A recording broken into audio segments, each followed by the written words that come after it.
Guys, welcome to HardReset.Info channel. Today I have VIVO Y17S and I want to show you how to fix the problem when your game or application are not visible on your Google Play Store, as in my situation.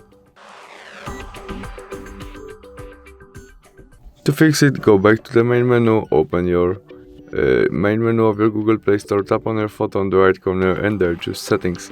And hit family and parental controls. As you can see, now we have PG3. To visible game or application as Mobile Legends game, we need more than PG3. To change it, tap on it. Now enter your connect pin to your parental controls. Tap on OK, and we can easily change it from PG3 to maybe allow unincluded underrated I got it, and save.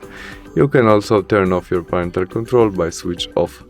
And that's all. We can go back and try search Mobile Legends games again, which is visible right now, and we can install it. Thanks for watching, see you soon, bye!